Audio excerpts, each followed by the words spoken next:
Semana 5, nutrición, fotosíntesis y respiración.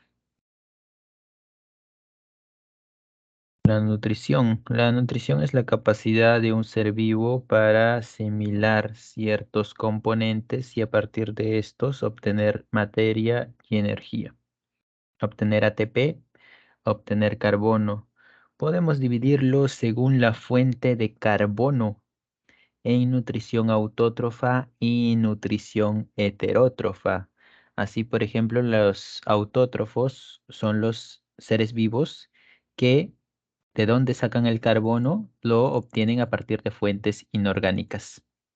Como por ejemplo las plantas, ¿no? Las plantas de dónde sacan el carbono, lo sacan del dióxido de carbono, algo que se encuentra en el medio ambiente.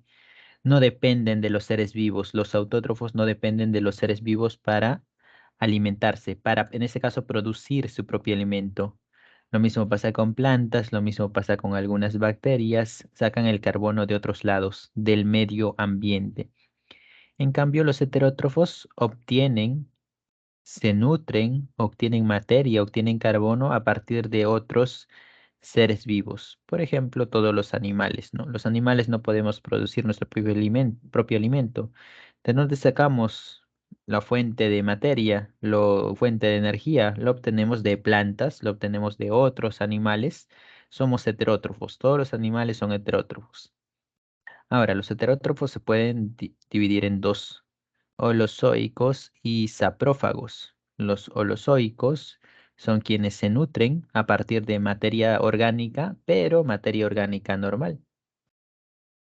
Ingestión directa de materia orgánica. ¿Cuál es la diferencia con los saprófagos? Y es que los saprófagos ingieren también materia orgánica, pero materia orgánica que se encuentra en putrefacción. Materia orgánica muerta, como es el caso también, por ejemplo, de los hongos. Los hongos son saprófagos, y es que los hongos se alimentan de plantas que ya se encuentran en estado de putrefacción. Los hongos también son heterótrofos, por si acaso. Los hongos, los protozoarios, los animales son heterótrofos. Autótrofos, plantas. Bacterias también, sí, bacterias también. Y heterótrofos también hay bacterias. De bacterias vamos a encontrar de los dos tipos. Bien, esa es la clasificación según la nutrición. Claro, hay que recordar también la clasificación más compleja que hay en las bacterias, ¿no? Es decir, el término quimiótrofo, fotótrofo, y es para separar cómo obtienen la fuente de energía. Si dependen de la luz son fotótrofos y si dependen de componentes químicos son quimiótrofos. Eso es otro tipo de clasificación de la nutrición. Pasamos a la siguiente diapositiva.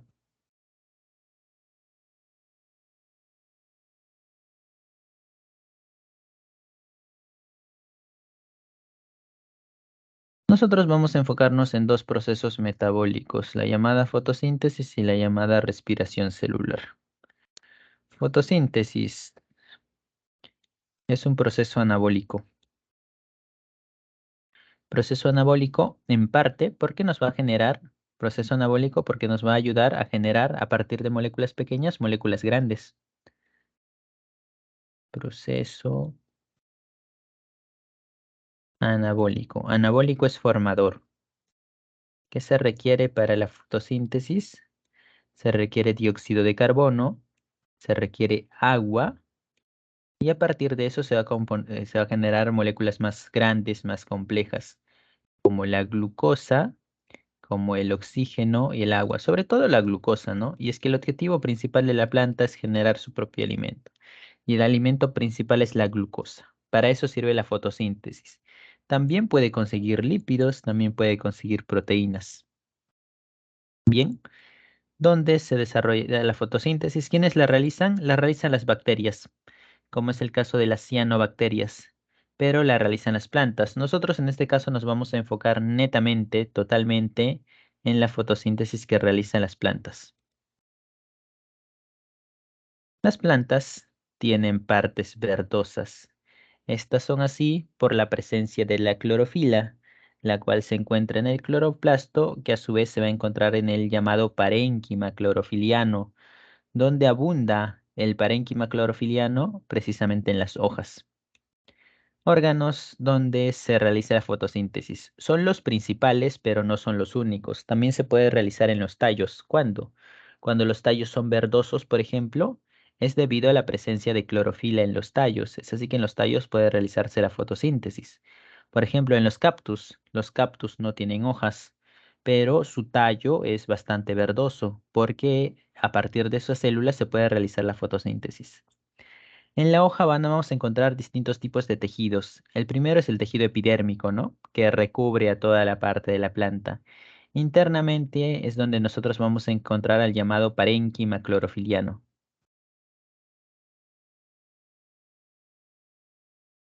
Parénquima clorofiliano. Ese es en las células internas. Y es que veamos lo siguiente. Vemos acá las células de la epidermis. Y las células epidérmicas no tienen prácticamente cloroplastos. En cambio, las células de acá, el parénquima clorofiliano, sí se caracterizan por tener abundantes cloroplastos. Muchos cloroplastos como tal. Esta es una célula vegetal. La célula vegetal característica, ¿cierto? Tiene su pared celular, tiene el núcleo, tiene lo que es sus cloroplastos. Y viendo el cloroplasto, recordemos la característica del cloroplasto: tiene una doble membrana, tiene su ADN, tiene sus ribosomas.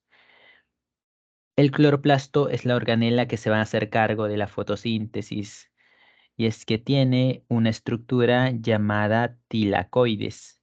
La tilacoides, cada una de estas monedas, parecen monedas verdes que se encuentran acá.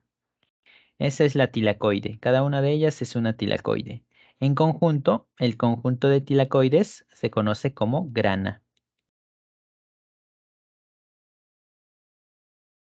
Lo que va a suceder con la fotosíntesis es que se divide en dos fases. La tilacoide es donde donde se va a llevar a cabo la llamada fase luminosa. Luminosa. Se llama fase luminosa porque es una fase de la fotosíntesis que depende de la luz solar. Para que se lleve a cabo, tiene que haber luz solar. Por eso es fase luminosa. ¿Eso dónde se da? Se da en la tilacoide. ¿Hay otra estructura en el cloroplasto? Sí. El interior del cloroplasto, fuera del tilacoide, esa especie de vacío, se denomina estroma. Claro, no es vacío, no son una serie de fluidos, pero bueno, esto se llama estroma. Es como el citoplasma en la célula. Bueno, es el estroma en el cloroplasto. En el estroma se va a dar la segunda fase de la fotosíntesis, llamada fase oscura.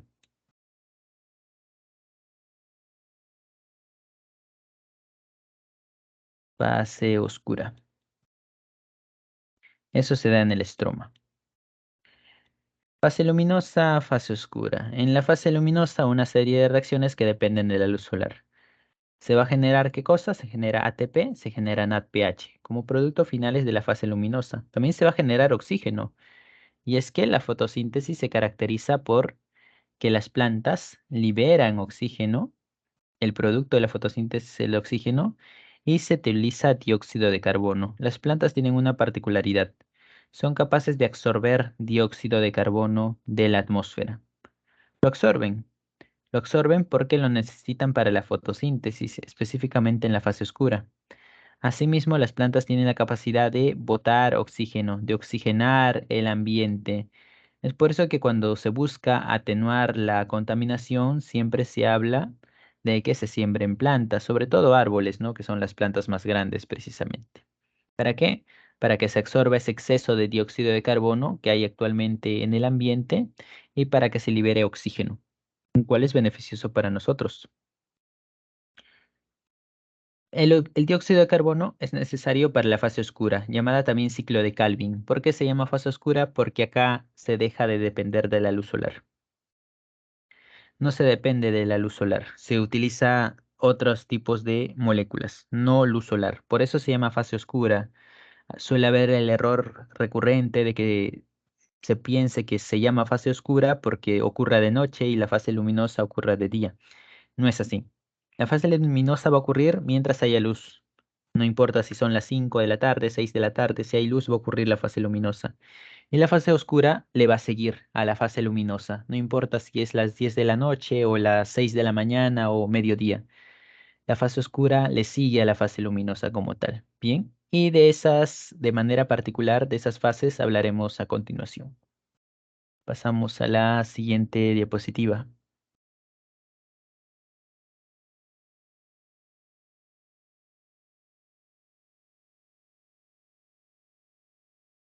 Bueno, esto es el cloroplasto, ¿no? El clásico cloroplasto, donde nosotros vamos a hablar lo siguiente. El cloroplasto tiene las tilacoides como tal. Y de la tilacoide nosotros hablaremos que ahí ocurre la fase luminosa. Y tiene el estroma, esa estructura afuera de la tilacoide. Y ahí es donde se lleva a cabo la fase oscura. Eso tiene que quedar claro. Hay que recordar que el cloroplasto tiene su propio ADN, tiene sus propios ribosomas y tiene una doble membrana también. ¿Ok? Lo mismo que en la mitocondria como tal. Por eso una pregunta. Dime. ¿La fase oscura y la fase luminosa pueden ocurrir al mismo tiempo? ¿O primero se hace una y después la otra? Sí, pueden ocurrir al mismo tiempo en realidad. Lo que sucede es que los productos de la fase luminosa son utilizados en la fase oscura. Es decir, cuando se lleve a cabo la fase oscura, la fase luminosa puede estar realizándose de nuevo. Tranquilamente pueden ocurrir al mismo tiempo. Ok, pues. Esquema general de la fotosíntesis. La célula vegetal tiene sus cloroplastos y el cloroplasto. Fase luminosa o lumínica es lo mismo, ni fase oscura. La fase oscura también se llama ciclo de Calvin. Y la fase luminosa se caracteriza ¿por qué? Por tener reacciones fotodependientes. Fotodependientes. ¿Qué es foto? Foto de luz solar, ¿no? Depende de la luz solar. Para que se lleve a cabo se requiere luz solar. Y la fase oscura no depende de la luz solar, pero está relacionada con la fijación del carbono o dióxido de carbono. ¿Qué se necesita para que se dé inicio a la fase luminosa? Obviamente, luz solar, este rayo amarillo es la luz solar. También se va a requerir lo que es el agua, se requieren moléculas de agua, es por eso que lo que es la célula vegetal va a estar bastante relacionada con el agua como tal. Absorbe mucho al agua la planta y eso es suficiente. Luz solar y agua, no requiere nada más. ¿Cuáles van a ser los productos? Los productos van a ser el ATP y el NADPH. El ATP, sabemos, es una molécula energética, ¿cierto? Y como molécula energética representa la energía de los seres vivos. Y el NADPH, esto ya es nuevo. El NADPH es un transportador de electrones. NADPH es algo denominado transportador de electrones. Transportador de electrones. Es que, ¿qué sucede? En las reacciones químicas hay electrones, se pierden electrones y alguien, alguna molécula tiene que capturarlos porque los electrones son bastante inestables. Acaba de ocurrir una serie de reacciones químicas en la cual un electrón tiene que ser capturado. ¿Y quién lo captura? El NADPH. Pero acá pasa lo siguiente. ¿Y qué es NADP+? En realidad representa lo mismo. Lo que sucede acá es que el NADP+ es una forma libre. Acá no hay electrón. ¿Qué pasa cuando captura a un electrón? Ahí es donde se convierte en NADPH. A este proceso, cuando una molécula recibe un electrón, a este proceso se le llama reducción.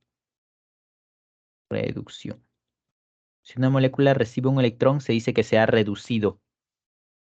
Hay que asociarlo a que el electrón tiene carga negativa, por lo tanto, si una molécula recibe un electrón, su carga se ha reducido, ¿cierto?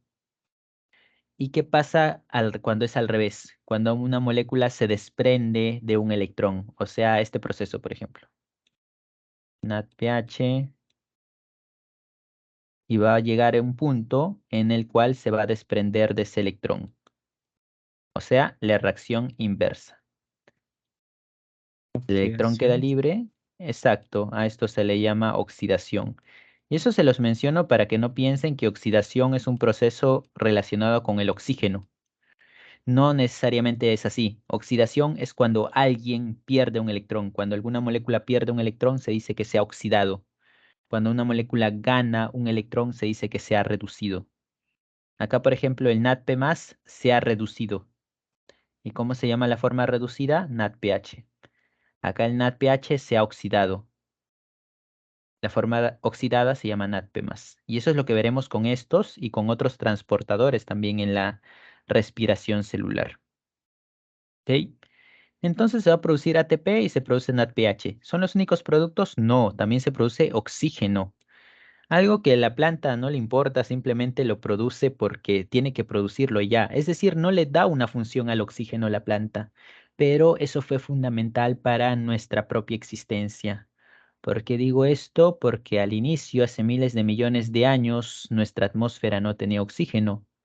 Por lo tanto, no había capa de ozono, porque la capa de ozono está formado por oxígeno, por el O3, de tal manera que el impacto de los rayos ultravioletas era total. No era posible la vida en la superficie terrestre, porque los rayos ultravioleta te degradan, te destrozan el ADN. Por eso la vida surgió en el mar, porque en el mar al menos estaban protegidos. ¿Qué sucede? Aparecieron las primeras bacterias que realizaban fotosíntesis oxigénica, de tal manera que la atmósfera poco a poco se llenó de oxígeno, y al llenarse de oxígeno es que surgió la capa de ozono. Y la capa de ozono ya te protege de los rayos ultravioleta. Y eso hizo posible que los seres vivos pudieran poblar poco a poco la superficie terrestre. Sin el oxígeno, sin la liberación de oxígeno en la fotosíntesis, eso no hubiese sido posible. La vida como es ahora no existiría si la fotosíntesis no se encargara de la producción de oxígeno. Bien. Pero bueno, el oxígeno se libera y ya la planta no lo utiliza. Lo que sí va a utilizar es el ATP y el NADPH. ¿Para qué? Para la fase oscura. En la fase oscura o ciclo de Calvin se utiliza el ATP y el NADPH, así también como el dióxido de carbono, para que una serie de reacciones van a utilizar estos y van a generar finalmente carbohidratos. ¿Carbohidratos como cuáles? Carbohidratos como la glucosa. Y ya veremos cómo se va desarrollando esto, ¿no? Cómo se irá desarrollando la fase oscura. Pasaré a la siguiente diapositiva.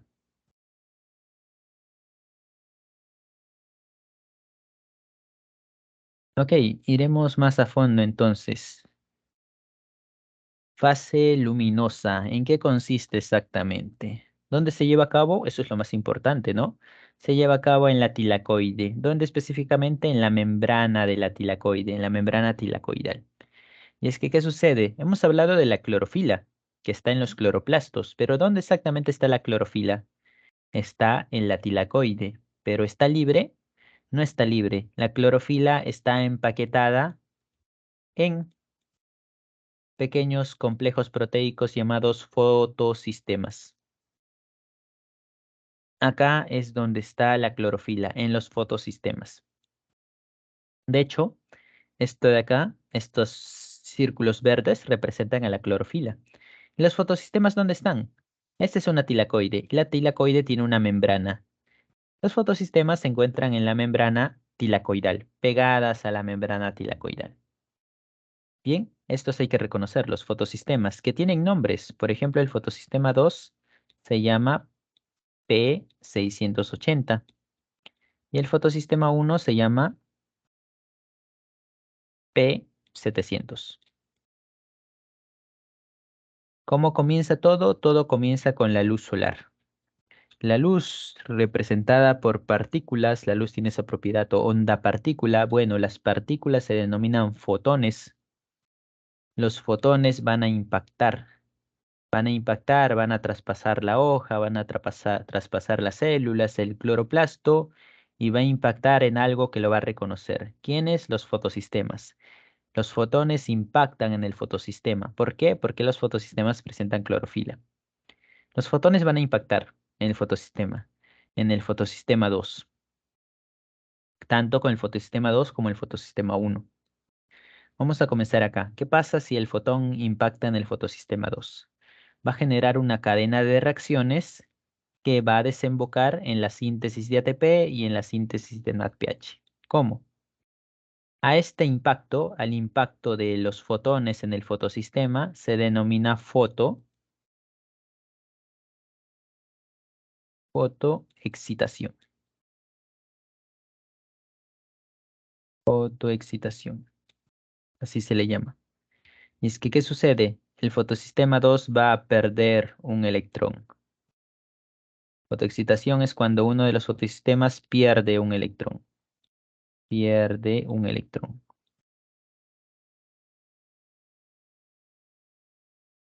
El fotosistema 2 va a perder un electrón. ¿Y qué pasa con ese electrón? El electrón es bastante inestable, así que va a empezar a saltar. Va a saltar acá, a la plastoquinona, va a saltar al complejo citocromo, va a seguir saltando entre varias moléculas. ¿Es necesario recordarlas todas? Al menos es necesario recordar al complejo citocromo. ¿Por qué? Porque esto es un canal proteico.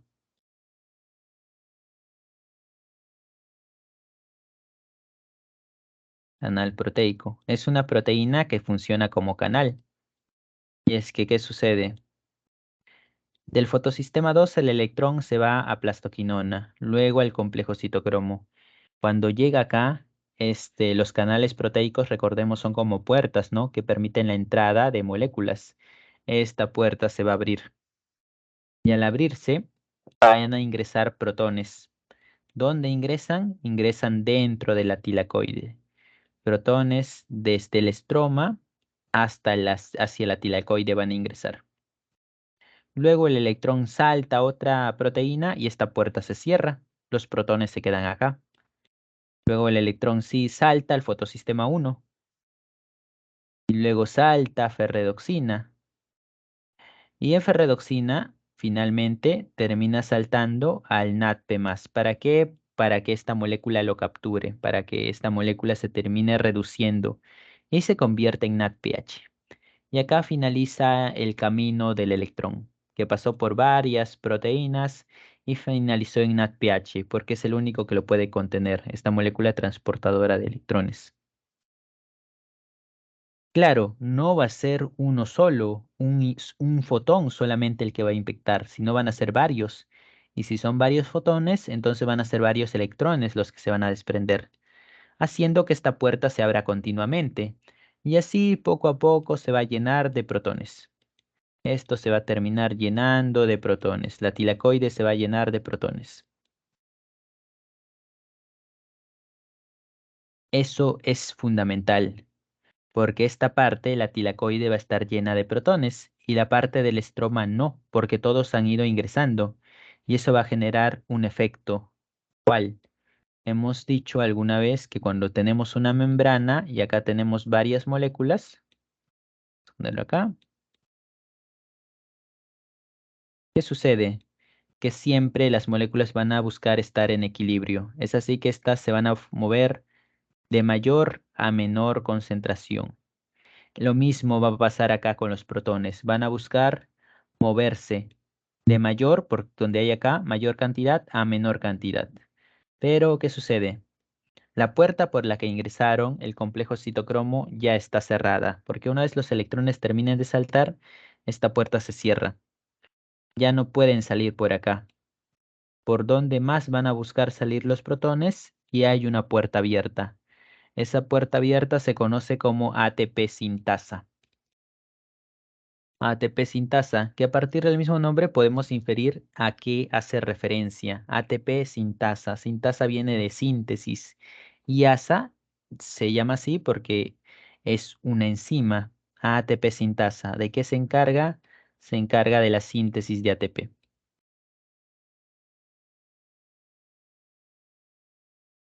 Síntesis de ATP. ¿Y cómo sintetiza ATP? Bueno, hemos dicho que los protones tienen que salir por algún lado, ¿no? ¿Por dónde van a salir? Por acá. La ATP sintasa es el único lugar abierto.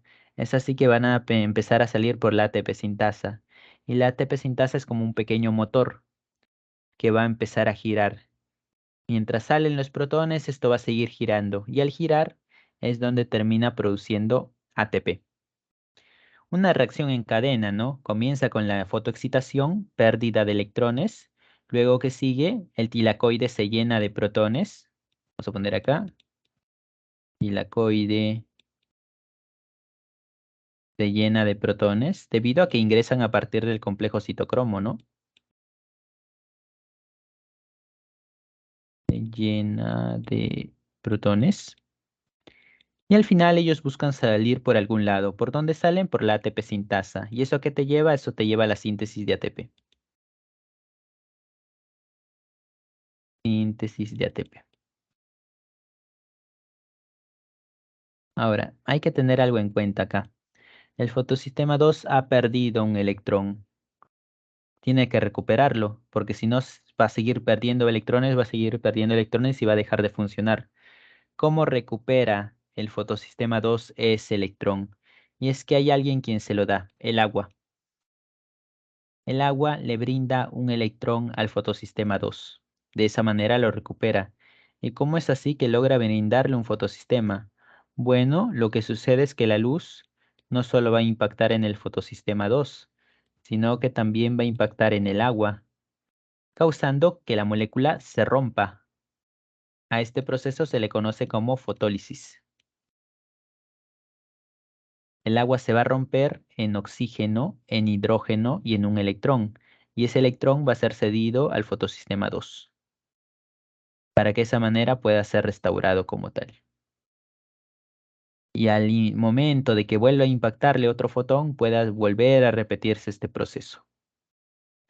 Esta es la fase luminosa, conocida también como foto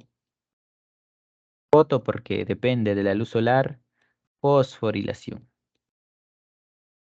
Fosforilación. ¿Y por qué se llama fosforilación? Y bueno, para generar ATP tienes que realizar una fosforilación, como esta de acá, por ejemplo, ¿no? Al ADP le agregas un fósforo y así formas ATP. Por eso se llama fotofosforilación. ¿Ok? ¿Hasta ahí alguna pregunta? Por eso una pregunta. Dime. Cómo se había formado el NADPH? El Ah, sí, NADPH. me olvidé esa última parte, perdón. Aunque ya.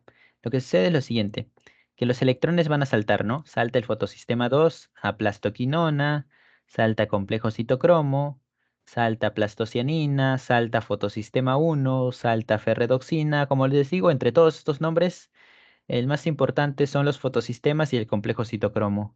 Y al final, alguien tiene que detener al electrón, si no va a seguir saltando y puede generar daños en la célula. ¿Quién lo hace? Lo hace el NADP+. ¿Quién va a fusionarse con ese electrón? Vamos a ponerle NADP+, que se va a unir con el electrón. Y al unirse es donde genera el NADPH. El NADPH. ¿Ok? De esa manera se forma el NADPH, debido al electrón que se termina uniendo con el NADP+.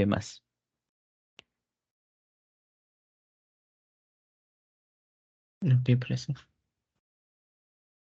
Bien, ¿alguna pregunta más?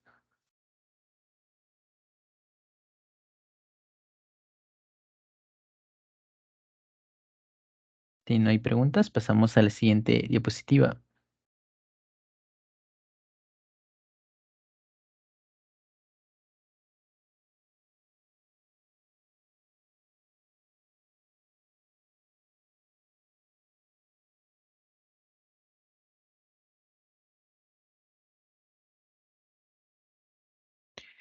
Fotofosforilación. La cuestión es que hay dos tipos de fotofosforilación. ¿Y de qué depende? Depende de con qué fotosistema iniciamos. Suelen darse los dos procesos al mismo tiempo, ¿no? Pero podemos clasificarlos dependiendo de con qué fotosistema iniciamos. Si iniciamos con el fotosistema 2,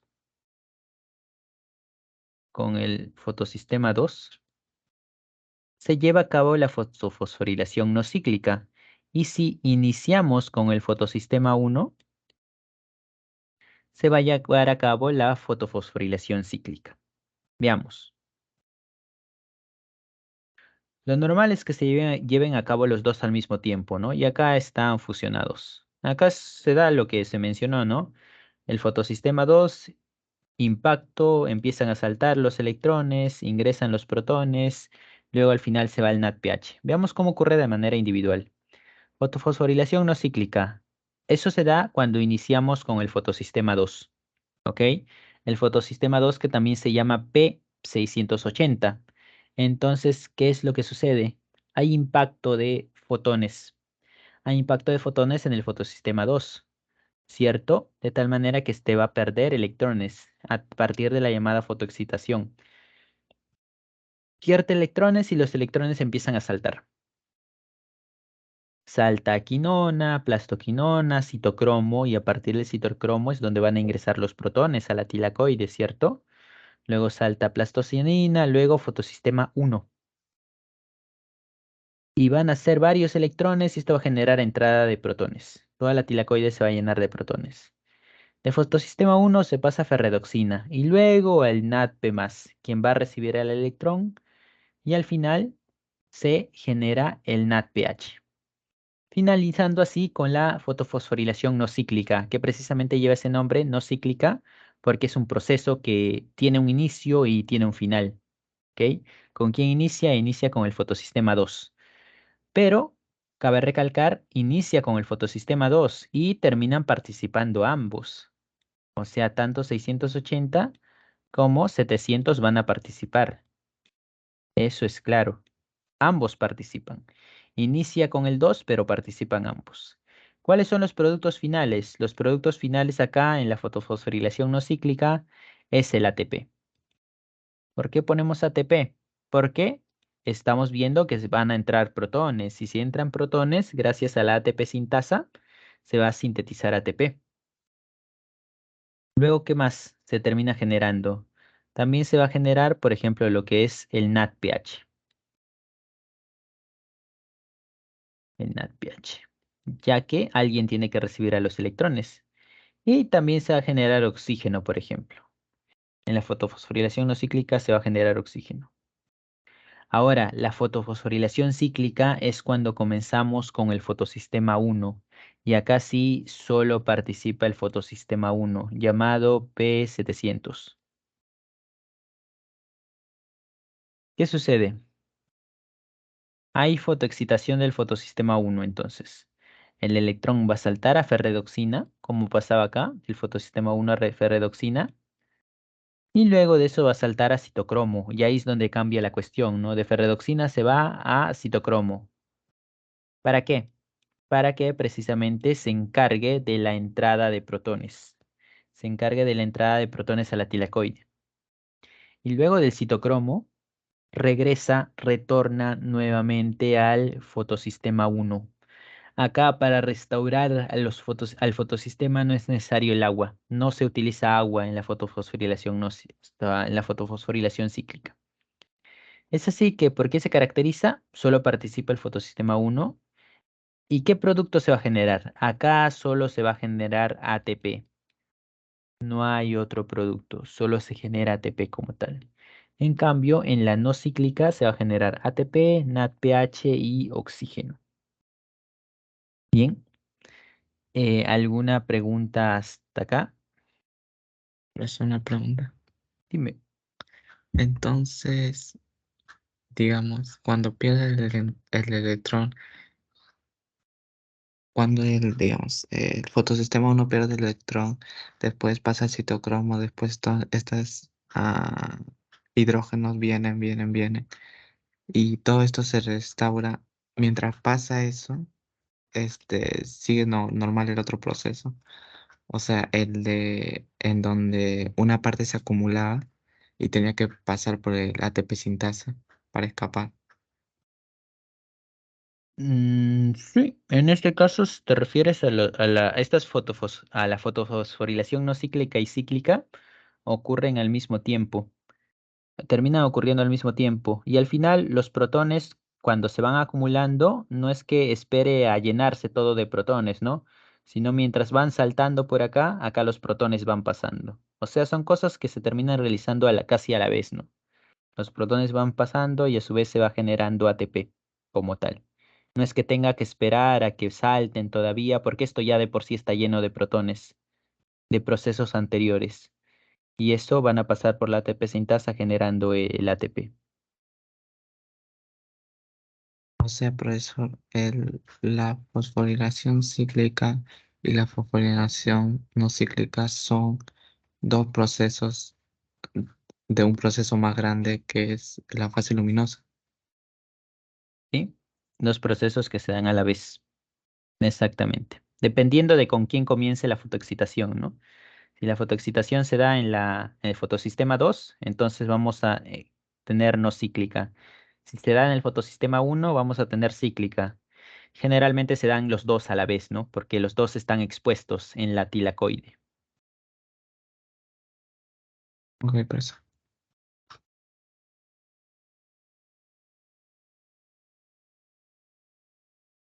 Entonces pasamos a lo que es fase oscura.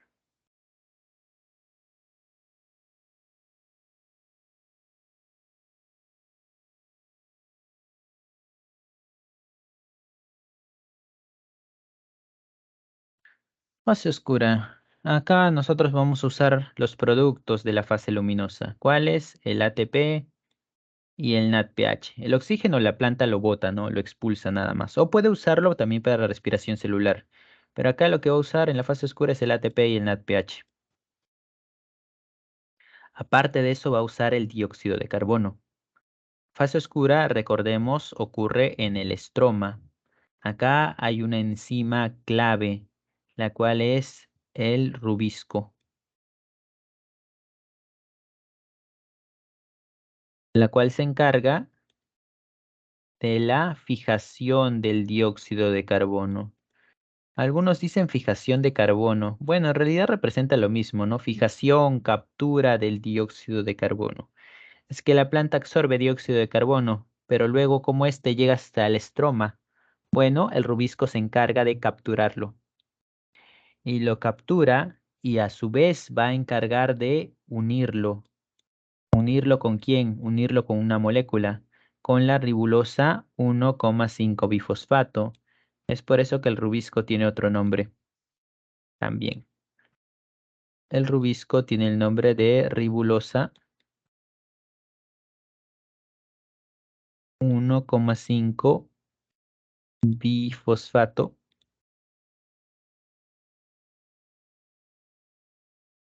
carboxilasa.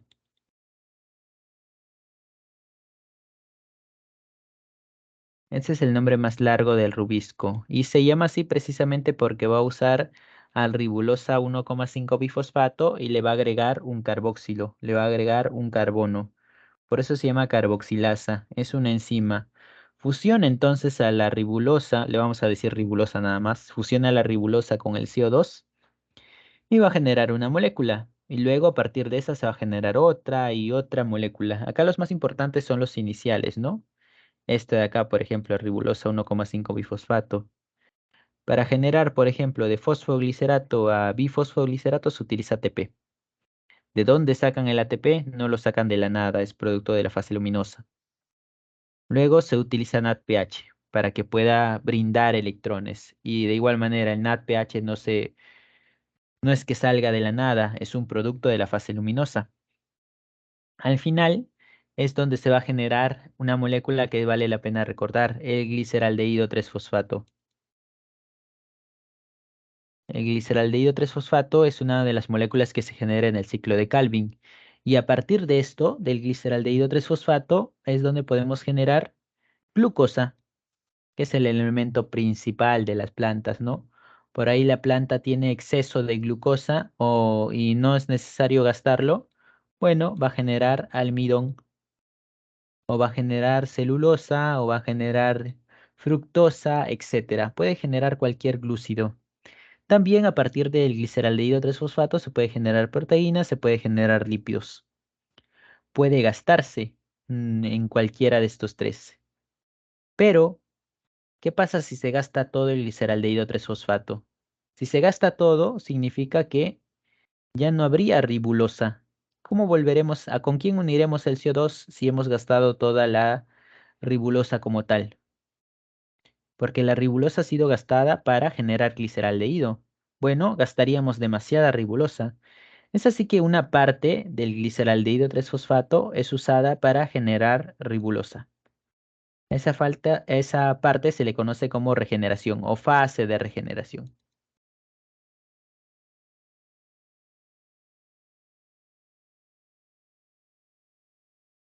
Fase de regeneración, donde se va a usar el gliceraldehído 3-fosfato para volver a generar los productos iniciales, ¿no? Como la ribulosa. Eso es lo que va a ocurrir en la fase oscura o ciclo de Calvin. Acá dejamos de depender de la luz solar. Se va a producir como producto el alimento para la planta. Bien, a partir del gliceraldehído 3-fosfato. Siendo entonces esto todo por la fotosíntesis. El fotosistema 1 no genera NADPH. En la fotofosforilación cíclica no genera NADPH. ¿Por qué? Porque acá el electrón, el NADPH es quien finalmente recibe al electrón, ¿no? El NADPH es debido a que recibe al electrón final, pero acá no hay electrón final. Acá el electrón no va a dejar de saltar y no hay NADPH quien lo reciba. Por eso no se produce NADPH.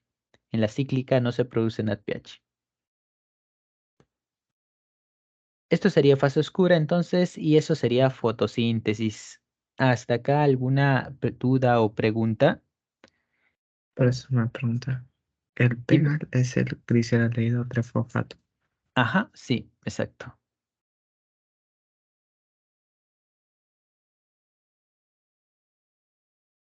Ok, pues, Bien, pasamos entonces a la segunda parte, respiración celular.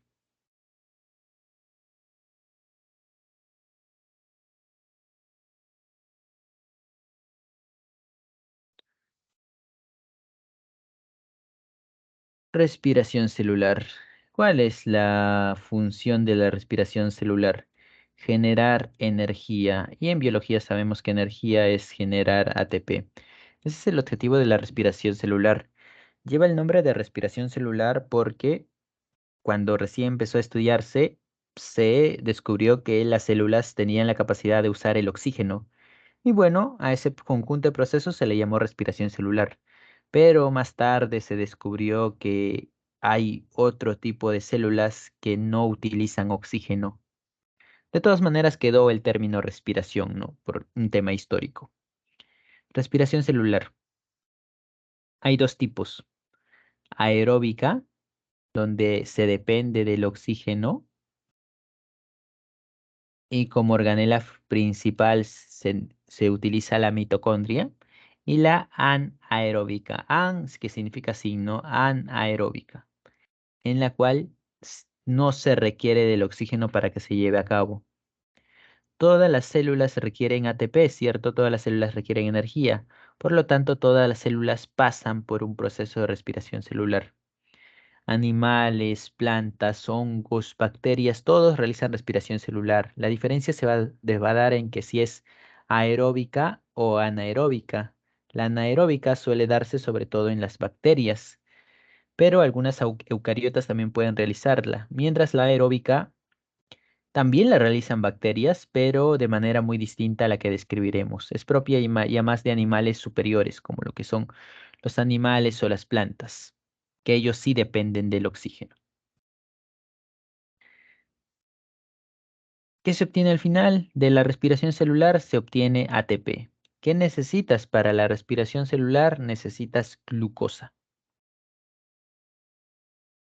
Necesitas también oxígeno, claro, ese es en el caso de la respiración celular aeróbica, y necesitas también agua. Al final producirá dióxido de carbono, agua y energía. Acá podemos dividir a la respiración celular en fases.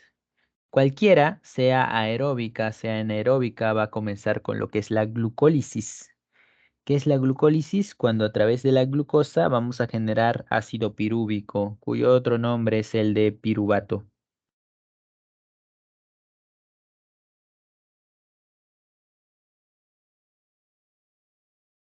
Piruvato. Piruvato, ácido pirúvico es lo mismo. A partir de una glucosa vamos a generar dos.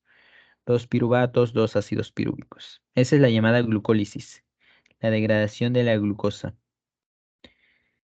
Eso lleva a dos posibles alternativas, la llamada vía anaeróbica, donde va a ocurrir algo llamado fermentación, y la llamada vía aeróbica, donde acá la molécula va a ingresar a la mitocondria.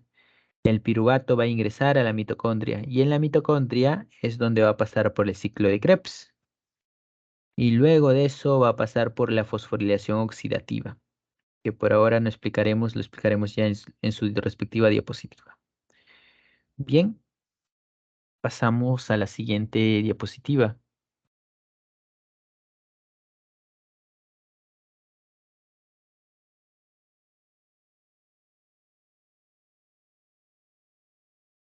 Glucólisis, conocida también como vía de Ender-Meyerhof. Como les digo, este es un proceso universal. Tanto aeróbicos como anaeróbicos lo van a realizar. ¿En qué consiste? Consiste en la degradación de la glucosa. La glucosa, a partir de un conjunto de procesos, se va a convertir en dos moléculas de piruvatos.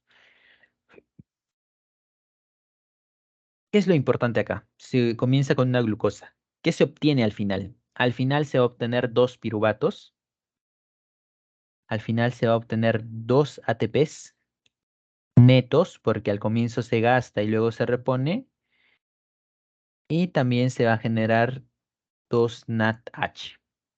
Acá hay una diferencia fundamental. NADH, NADPH, lo hemos visto en la fotosíntesis. En la fotosíntesis, el transportador de electrones predilecto es el NADPH. En cambio, en respiración celular es NADH. Ahí no vayan a confundirse por una letra P que puede hacer mucha diferencia y que puede ser parte de una pregunta, las típicas verdadero y falso, etcétera, ¿no? Acá en respiración celular, en glucólisis se produce NADH. Luego tenemos dos partes, ¿no? Si no hay oxígeno, se va a pasar por una etapa de fermentación. Y si hay oxígeno, ¿qué es lo que le sigue a la glucólisis? Bueno, el piruvato tiene que ser convertido a acetilcoenzima A y luego pasar a la mitocondria, donde se va a llevar a cabo el ciclo de Krebs. Después la fosforilación oxidativa y así se va a producir la mayor cantidad de ATP posible. Hay dos alternativas, ¿no? Oxígeno ausente, fermentación.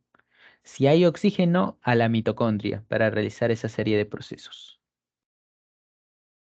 Pasamos a la siguiente diapositiva.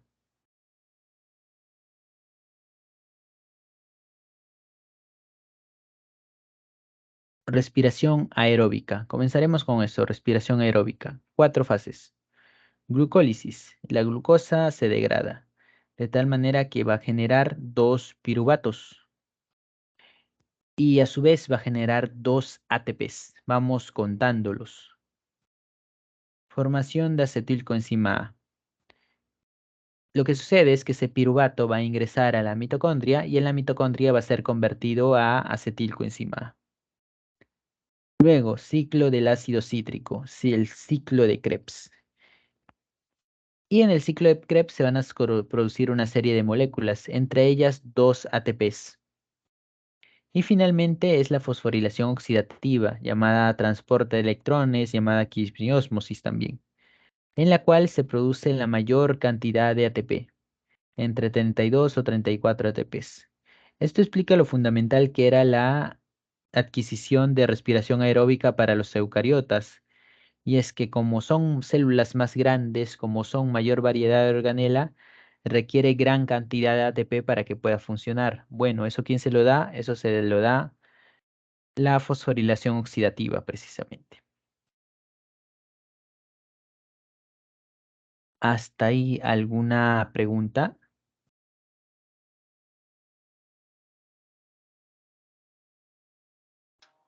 ¿Eso cuándo va a ser 32 y no 34 ATPs? Ah, eso depende de las lanzaderas que ahorita explicaremos. Bien, ahorita vamos a explicar por qué. Pasamos a esta parte entonces. Comienza con glucólisis, ¿no? Glucólisis se genera dos piruvatos y bueno, esos piruvatos van a ser transferidos a la mitocondria, donde se van a convertir.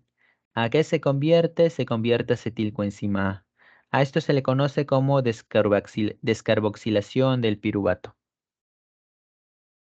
Descarboxilación del piruvato. ¿Qué se produce en esta fase, en esta pequeña fase? Acá no se va a producir ATP para nada. Lo que se va a producir es el NADH. Solo se produce NADH, nada más, el cual va a ser importante después. Pero por ahora solo se produce NADH.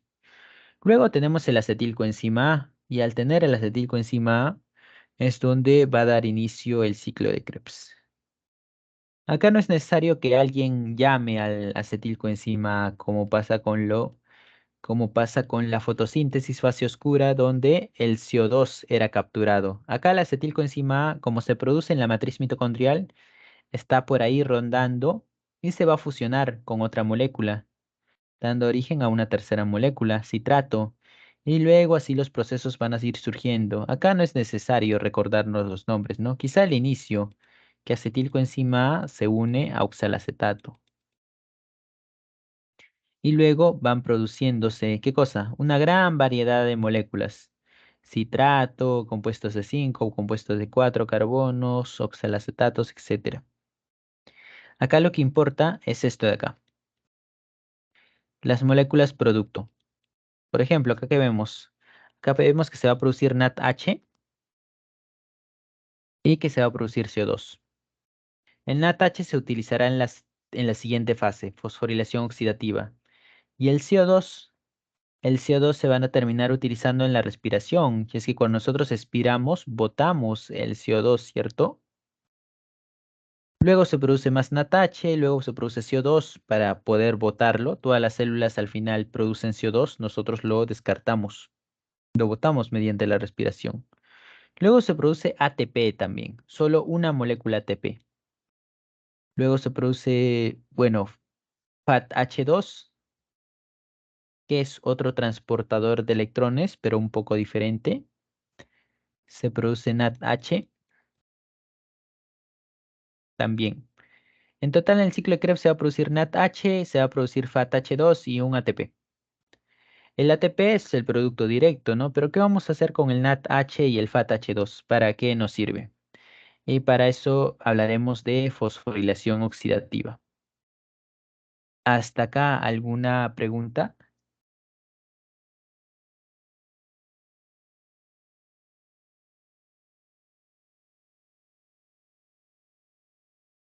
Profesor, el FAT H2 como el NADH y como el NADH son moléculas, ¿no? Son moléculas transportadoras de electrones. Acá, por ejemplo, está FAT solo, ¿no? En estas reacciones se va a liberar un electrón y alguien tiene que capturarlo. ¿Quién lo captura? Lo captura el FAT. Y de esa manera se forma el FATH2. Moléculas transportadoras de electrones.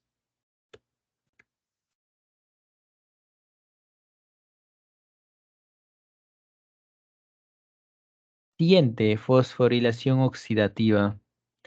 En la fosforilación oxidativa nosotros vamos a ver algo muy parecido, pero muy parecido a la fotofosforilación. En la fotofosforilación, el salto de electrones lo generaba la luz solar, ¿no? Llevar a cabo la fotoexcitación. Bueno, acá va a haber un salto de electrones también, pero ¿quién lo va a generar? Esto, para empezar, ocurre en la matriz mitocondrial, ¿ok?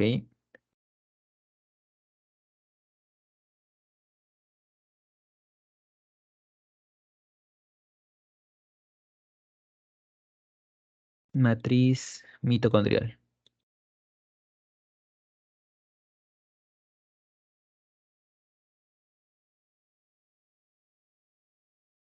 ¿Qué es lo que ocurre en la matriz mitocondrial? Lo que pasa es lo siguiente. En la llamada membrana interna hay un conjunto de proteínas.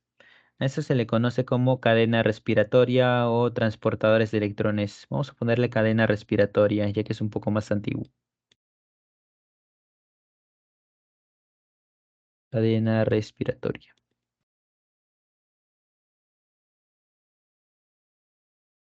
¿Qué es lo que sucede? En la membrana mitocondrial interna, donde se encuentra la cadena respiratoria, se vaya a llevar a cabo una serie de reacciones. Y es que esta es la matriz. Ratito.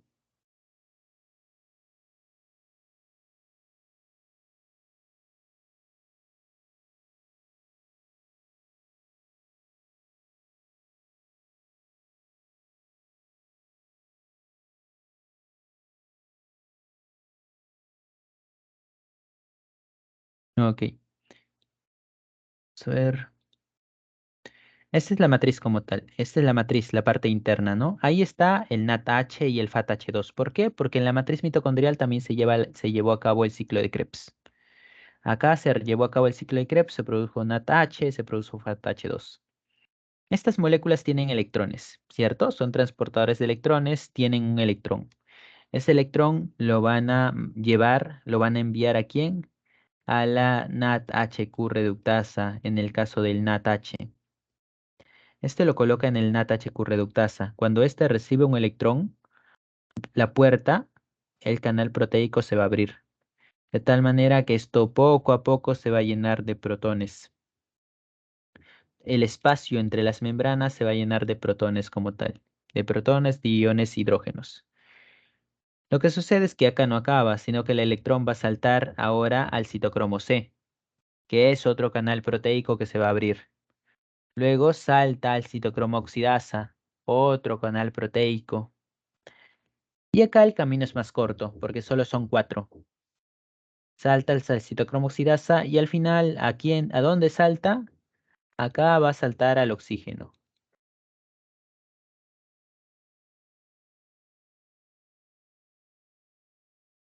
El oxígeno que es el último aceptor de electrones. Y de hecho fue pregunta de examen, ¿cuál es el último aceptor de electrones de la respiración celular? Y es el oxígeno.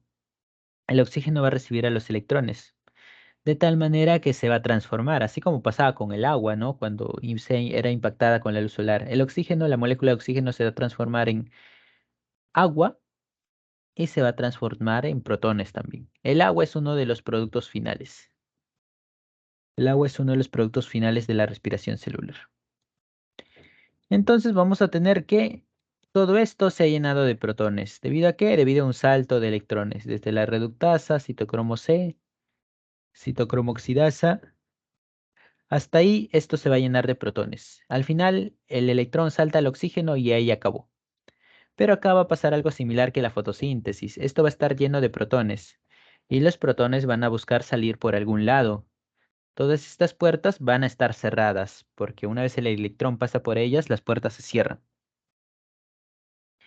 Y al cerrarse van a buscar salir. ¿Y cuál es la única puerta abierta? La llamada ATP sintasa. ATP sintasa, ATP asa, ATP sintetasa es lo mismo. Sinte viene de síntesis, ¿no? Esto se encarga de la síntesis de ATP. Es así que la salida de protones a través del ATP asa va a generar que ésta funcione y que siga produciendo ATP. En otras palabras, mientras más NADH se hayan producido, más ATP se producirán. Acá es donde se produce indirectamente el ATP. FATH2 es otro transportador de electrones. ¿Actúa de la misma manera que NADH? No. El NADH se va al NADH reductasa. Es sencillo recordar por el nombre, ¿no? Pero el FATH2 no hace eso. El FATH2, ¿a dónde se va? Este se va a la ubiquinona. Y luego de la ubiquinona se va al citocromo C, luego a la citocromo oxidasa y finalmente al oxígeno. O sea, tiene un inicio diferente, el camino es diferente. El FATH2 se va a la ubiquinona. La ubiquinona, por si acaso, no es un canal proteico. No van a ingresar protones, pero el resto sí. Se va al citocromo C, ingresa protones. Se va a la oxidasa, esto se va a llenar de protones. Y al final van a salir por dónde? Van a salir por la ATPasa como tal. Esto es la fosforilación oxidativa. ¿Alguna pregunta hasta acá? Profesor, la cadena respiratoria era una serie ¿de qué cosa? Es este conjunto de proteínas que se encuentra en la membrana mitocondrial interna. Esa es la cadena respiratoria. Reverso.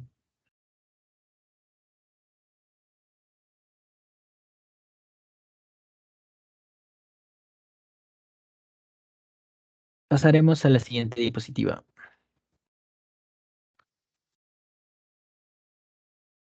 Balance energético. Vamos a calcular qué tanto ATP se produce. Algo a recalcar acá.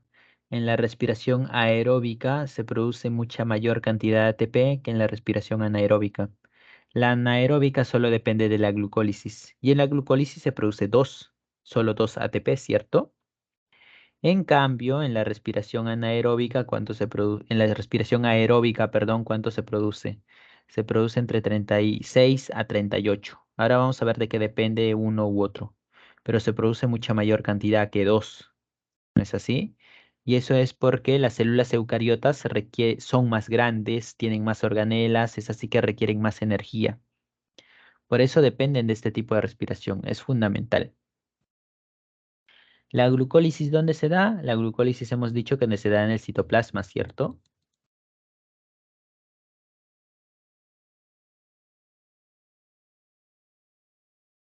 ¿Y esto de acá dónde se da? Es decir, la forma de conversión acetilcoenzima A, lo que es el ciclo de Krebs, lo que es la fosforilación oxidativa, eso se da en la mitocondria.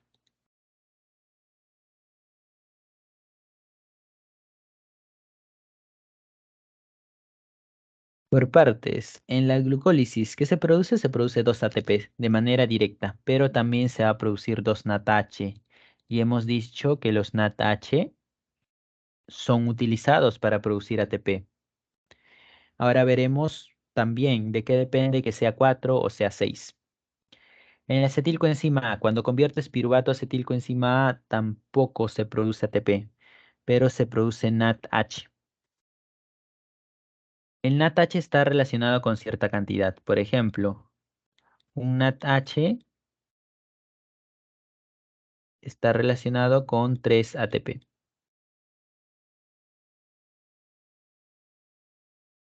Y lo que es el FAT-H2, esto está relacionado con 2 ATP. Es por eso que realizan estos cálculos. Por ejemplo, en la conversión se producen dos. ¿Por qué ponen dos si en la reacción hay uno? Bueno, hay que tener en cuenta que la glucosa, a partir de una glucosa se generan dos piruvatos. Y las reacciones que se han estado describiendo es para un solo piruvato. Es por eso que a partir de glucosa, dos piruvatos se van a generar precisamente el doble de materiales. Acá se produce dos NADH y como hemos dicho, NADH 3 ATPs producen 6. Ciclo de Krebs. Directamente se producen dos ATPs, uno por cada acetilcoenzima A. Luego se produce 6 NADH, luego 2 FATH2. Igual, usando esta razón, acá tenemos 18 y acá tenemos 4. Y llega a lo que es la suma de todo, ¿no? 4 ATPs de manera directa y entre 32 y 34 de manera indirecta. Y acá viene la pregunta, ¿por qué 4 a 6? ¿Por qué no una cantidad fija con los otros? Y lo que pasa es que estos NADH están en el citoplasma. La fosforilación oxidativa ocurre en el citosol. Perdón, en la matriz mitocondrial. La fosforilación oxidativa ocurre en la matriz mitocondrial. Es así que estos dos NADH que están en el citoplasma, si queremos aprovecharlos, necesitamos transportarlos a la membrana. ¿No es así? A la membrana mitocondrial.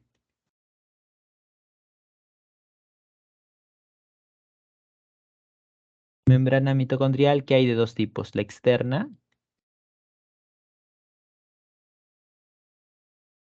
y la membrana mitocondrial interna. Hay una diferencia entre esas dos membranas. Interna.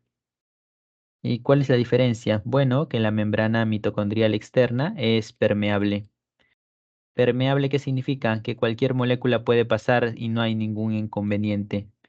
Es así que esa no sería la razón por lo cual estos NADH no ingresan a la mitocondria, porque la externa no hay problema, pero la interna sí que hay problema. Acá no van a entrar así nada más. Esto es impermeable. Si la membrana interna está cerrada, entonces ¿cómo llegan los NATH? Requieren de ayuda.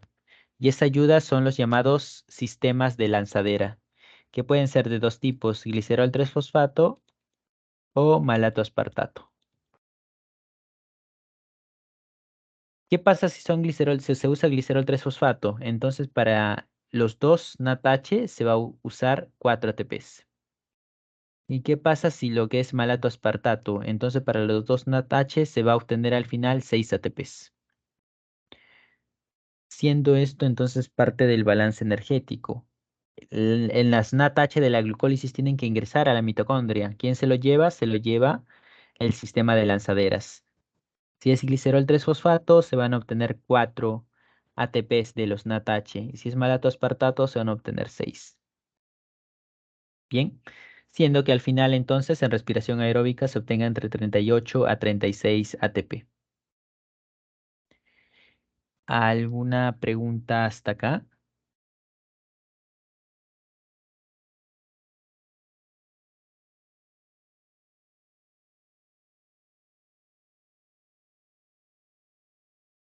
O sea, ¿Ninguna? profesor, Dime. el sistema de lanzaderas, ¿qué hace más o menos una idea para pasar a través de la mitocondria interna? ¿Qué le hace a los NAT? Lo que hace es llevar los electrones. Lleva los electrones del NATH a la membrana interna para que inicie este proceso, ¿no? O sea, acá el NATH lo puede transferir directamente. ¿Por qué? Porque precisamente está en la matriz mitocondrial, porque ha sido producto del ciclo de Krebs. Pero ¿qué pasa con las NATH que están afuera? Que están afuera. No pueden pasar. Acá sí, por ahí sí que sí pueden pasar. Pasan porque porque esto es permeable, pero se quedan acá. Se quedan acá. Entonces, ¿qué hace el sistema de lanzaderas? Agarra un electrón y lo pasa para que pueda comenzar este proceso y se pueda producir ATP. Claro, no lo pasa de la misma manera, ¿no? Es por eso que se producen ATPs diferentes. Glicerol produce 4 y malato aspartato produce 6. ¿Qué más?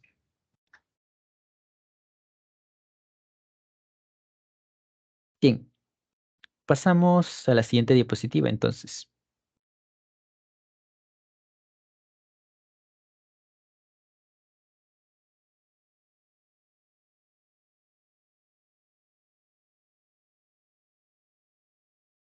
Finalmente, para acabar con lo de respiración celular, tenemos la fermentación. La fermentación es parte de la respiración celular aeróbica. Respiración celular aeróbica, perdón, anaeróbica. Anaeróbica, o sea, cuando no se requiere de oxígeno, ¿cierto? Y hay dos tipos, hay más, pero hay dos tipos principalmente, los más conocidos. Fermentación alcohólica y la fermentación láctica. Se llaman así porque en la alcohólica se va a producir etanol y en la láctica se va a producir lactato. Lactato que se llama también ácido láctico.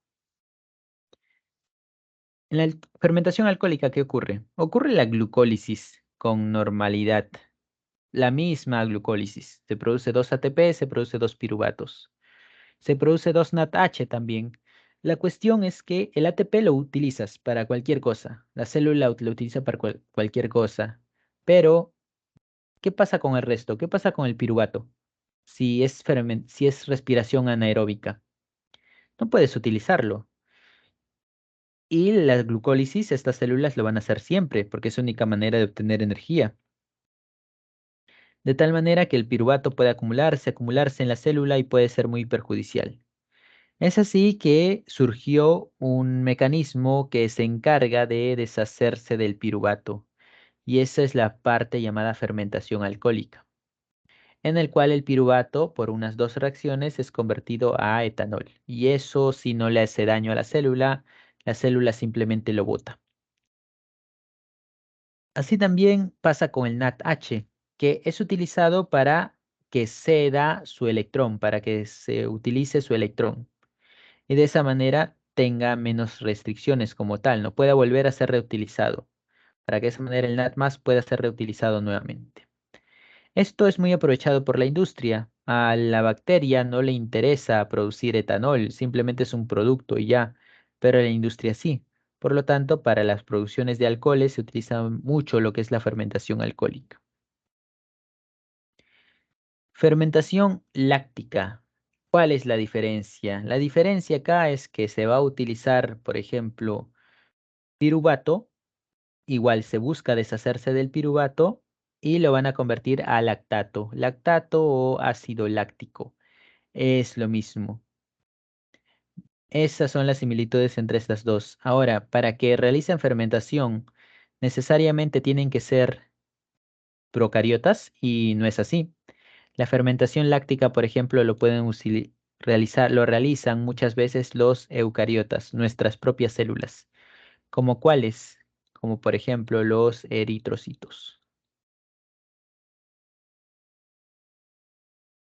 Los eritrocitos son células sin núcleo, son células que no tienen organelas, es así que no pueden realizar ni ciclo de Krebs, ni nada, ¿no? Ni nada de eso.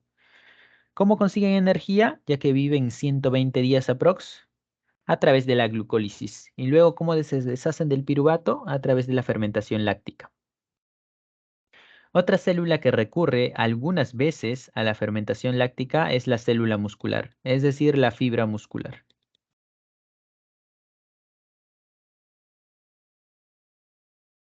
Pero eso solo pasa cuando las condiciones de oxígeno son muy bajas.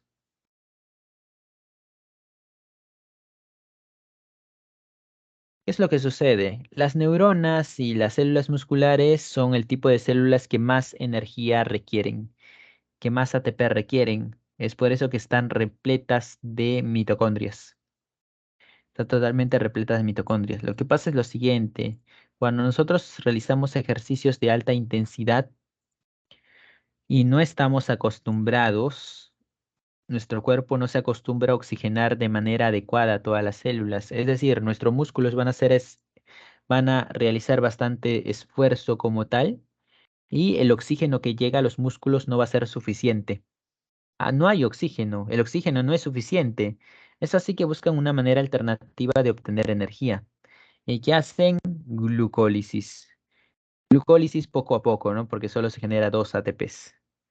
Obtienen ATP, pero no solo eso como tal, sino que el piruvato se va a ir acumulando. Y lo mismo que las bacterias, las fibras musculares tienen que deshacerse del piruvato. Es por eso que realizan la fermentación láctica, generándose lactato, y la célula muscular se va a llenar de lactato. Si es que pasa eso, si la célula muscular sigue llenándose de lactato, esto va a producir una señal de dolor.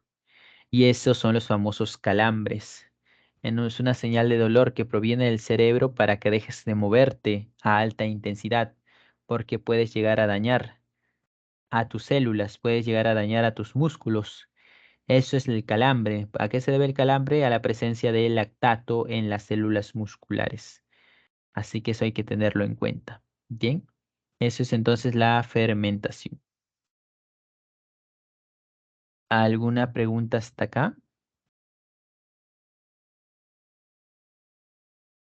Profesor, la fermentación alcohólica en qué organismo sucede. En bacterias y en levaduras también. Bacterias sobre todo, en algunas bacterias.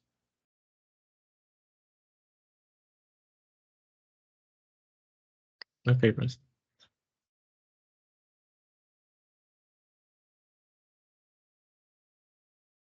Pasamos entonces a la última parte de la clase,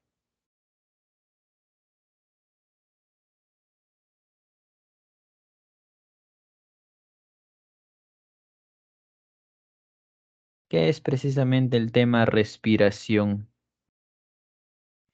Ya no celular, ¿no? Sino la respiración del organismo, esa capacidad de captar oxígeno del organismo. Y es que para hacer respiración, los eucariotas necesitan oxígeno, ¿no? Para la respiración celular, porque hemos visto la diferencia abismal que hay entre condiciones aeróbicas, 36, 38, y condiciones anaeróbicas, donde solo se produce 2. Es por eso que es fundamental para el organismo captar oxígeno. Y así también expulsar dióxido de carbono. Las plantas, por ejemplo, ¿cómo captan ello? A partir de los estomas. Los estomas sirven para qué? Pueden servir para captar oxígeno y expulsar dióxido de carbono.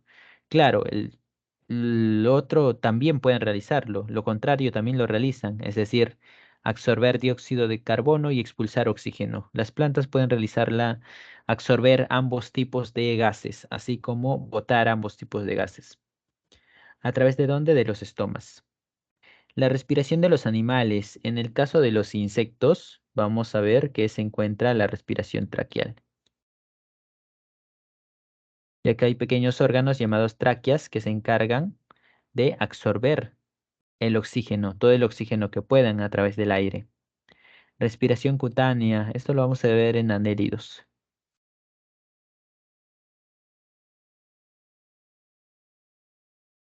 En anélidos, como las lombrices de tierra, y también en anfibios. En anfibios adultos, sobre todo.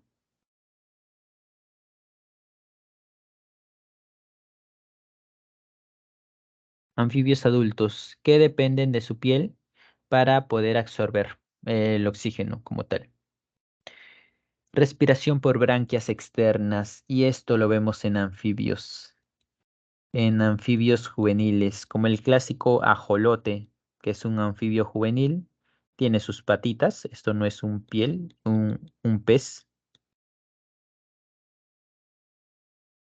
Se llama respiración por branquias externas debido a que las branquias están sobresalidas, ¿no? Las branquias están externamente posicionadas. Y bueno, es que los anfibios cuando crecen, posmetamorfosis, se deshacen de lo que les sobra, y entre ellas las branquias, porque ya no van a utilizarla. En la fase adulta solo van a utilizar la piel y sacos pulmonares para poder respirar, captar oxígeno. Respiración por branquias internas es lo mismo. La branquia se caracteriza por, a partir del aire, captar el oxígeno. Los pulmones es Perdón, las branquias van a captar a partir del agua el oxígeno. Los pulmones a partir del aire van a captar el oxígeno como tal. Branquias internas y externas es solo la posición de las mismas. Cumple la misma función. Branquias externas, los peces. Peces como tal. Bien, pasamos a la siguiente diapositiva.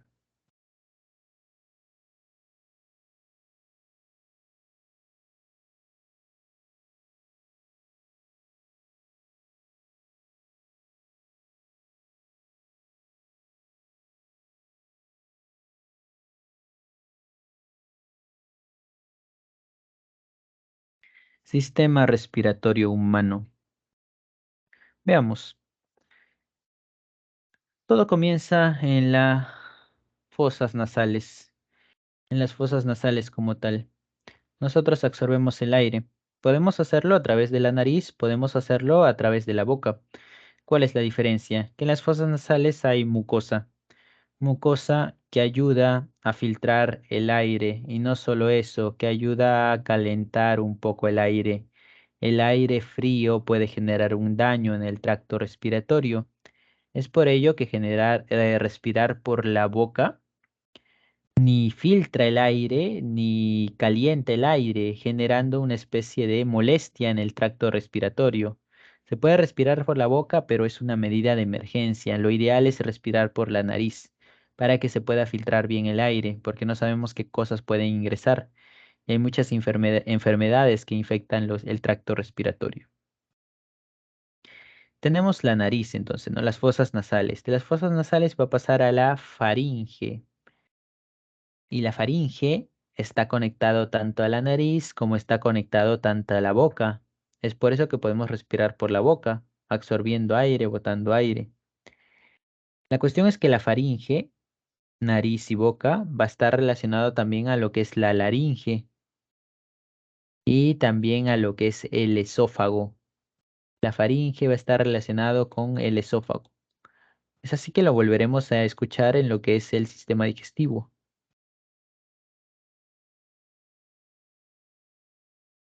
La faringe está conectada tanto a la laringe como al esófago. La cuestión es que entre la faringe y la laringe hay una especie de apertura, hay una especie de puerta que se cierra. Esa puerta se llama epiglotis.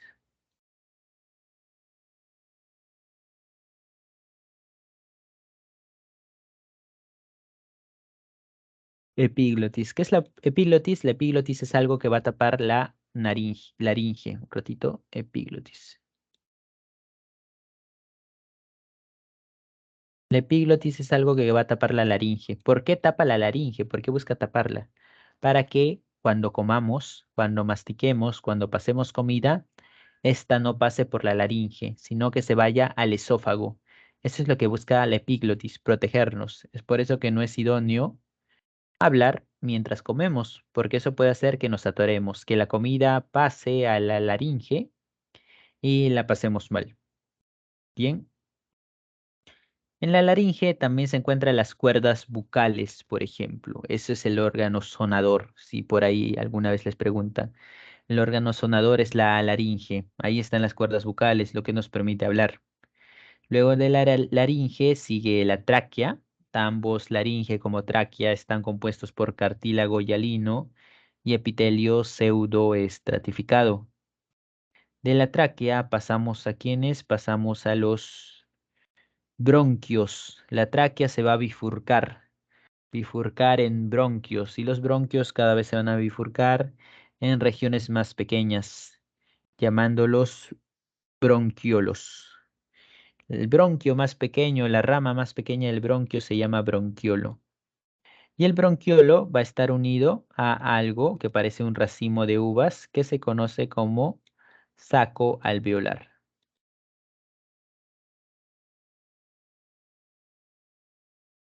Saco alveolar. El bronquiolo está unido al saco alveolar. Acá hay tres sacos alveolares, por ejemplo, ¿no? Bueno, cada saco alveolar tiene los llamados alveolos. Alveolo.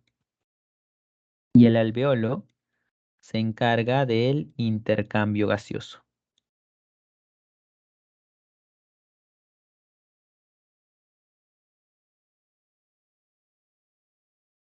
Intercambio gaseoso, conocido también como hematosis. Hematosis.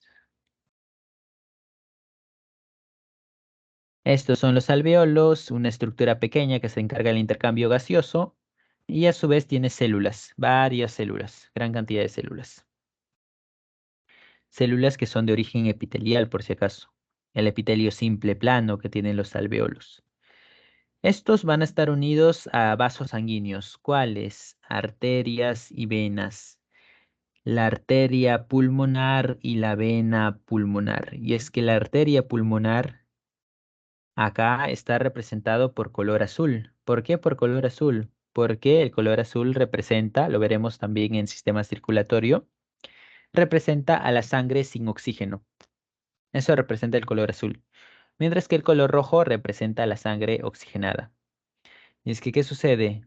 Nosotros, por ejemplo, inspiramos, absorbemos aire. El aire pasa por todo el tracto respiratorio hasta llegar a los alveolos precisamente. ¿Y en los alveolos qué va a suceder?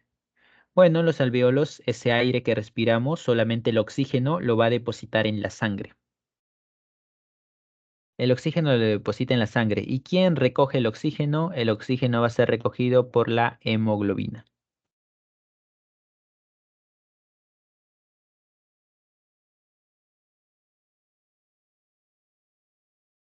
Hemoglobina. Y esto se le conoce como oxihemoglobina.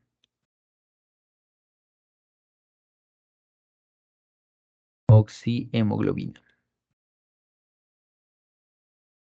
Eso es cuando el oxígeno está unido a la hemoglobina. Y la hemoglobina a través de las venas pulmonares va a ir primero al corazón y luego se va a encargar de repartir a través de los eritrocitos a todas las células de nuestro cuerpo. Porque todas requieren oxígeno, ¿no? Para obtener energía. Ahora, luego están las arterias pulmonares, las cuales están conectadas a los alveolos. ¿Qué es lo que sucede? Bueno, una arteria pulmonar no tiene oxígeno. Entonces, ¿para qué va ya hasta los alveolos? Para entregarle dióxido de carbono. Y es que nosotros inspiramos, ¿no? Absorbemos oxígeno y luego expiramos. Al expirar botamos dióxido de carbono, el cual es llevado por la arteria pulmonar. Los alveolos lo absorben y lo botan. Si el oxígeno lo transporta la hemoglobina, ¿cómo lo transporta el dióxido de carbono? ¿Quién lo transporta el dióxido de carbono?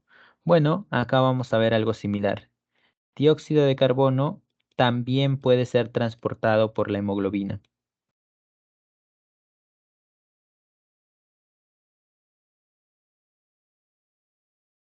Cuando eso sucede, a esto nosotros lo llamamos carbaminohemoglobina. Carbaminohemoglobina. Pero no es así como se transporta todo el dióxido de carbono. De hecho, la mayoría se transporta disuelto. La mayor parte de dióxido de carbono se va a transportar de manera disuelta. ¿Y cómo es disuelta? Bueno, nuestras células liberan el dióxido de carbono, ¿no? En el ciclo de Krebs. Es así que ese dióxido de carbono va a salir de las células y va a pasar a la sangre. En la sangre, el dióxido de carbono no puede estar así limpio. Es así que gracias a una enzima llamada anhidrasa carbónica, el dióxido de carbono es transformado a bicarbonato. Se transforma a bicarbonato como tal. Y como bicarbonato sí puede viajar a lo largo de la sangre sin problema. Si alguna vez te preguntan cómo se transporta el dióxido de carbono en mayor medida en la sangre, es como bicarbonato. Bien, como bicarbonato. Es así que todas las células liberan dióxido de carbono. Se genera bicarbonato. Y bueno, a lo largo de la sangre van a recorrer y van a llegar al alveolo. Cuando lleguen al alveolo, ese bicarbonato va a transformarse nuevamente a dióxido de carbono. El alveolo lo va a absorber y lo va a botar. No bota y esa es la reacción para que nosotros expiremos, no botemos aire. Estos son los alvéolos. Están completamente unidos a los vasos sanguíneos. Capilares son un tipo de vasos sanguíneos que permite la unión de arterias y venas. Y es que acá las arterias y venas van a chocar. ¿Las venas para qué? Las venas para la vena pulmonar para recoger oxígeno y la arteria pulmonar para entregar el dióxido de carbono a los alvéolos. Esto es entonces el sistema respiratorio humano. ¿Alguna pregunta hasta aquí?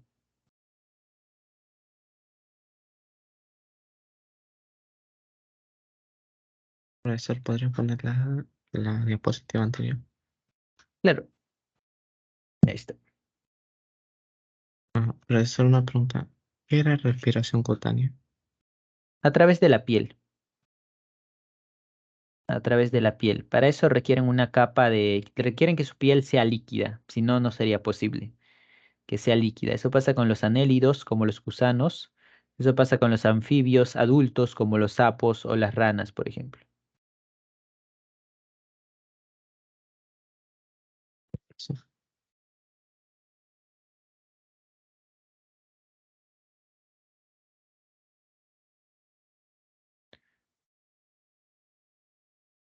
Ok, ¿no hay otra pregunta más?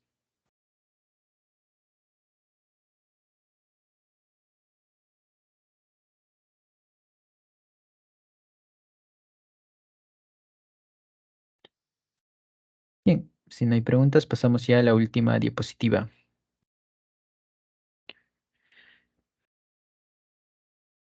Sistema respiratorio humano, y acá nosotros vamos a hablar de ventilación pulmonar. La llamada inspiración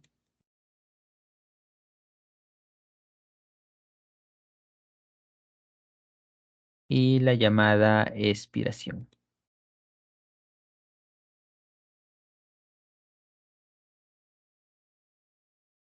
Inspiración, ¿qué sucede? Nosotros absorbemos aire.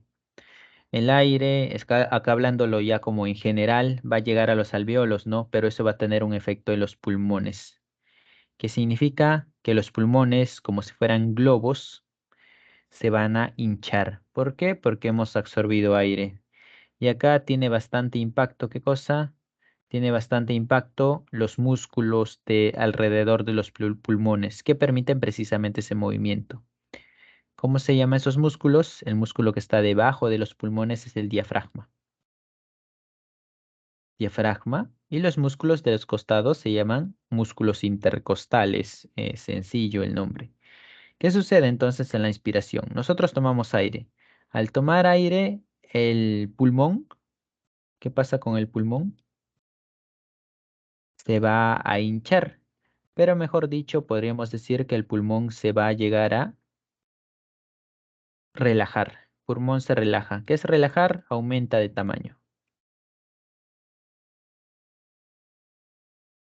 Y eso va a tener un efecto contrario. ¿Un efecto contrario en quién? Un efecto contrario en lo que es los músculos. Y es que los músculos se van a contraer. Si el pulmón se relaja, y eso es lo que pasa en la inspiración, los músculos, hablo del diafragma y los intercostales, se contraen. ¿Qué significa contraer? Que van a achicar su tamaño. Y es que los pulmones se inflan, ¿cierto? Entonces el diafragma tiene que contraerse para que haya ese espacio para que el pulmón pueda inflarse sin problema. Por el otro lado, en la expiración, lo que nosotros vamos a ver es la contracción del pulmón. Contracción o repliegue del pulmón.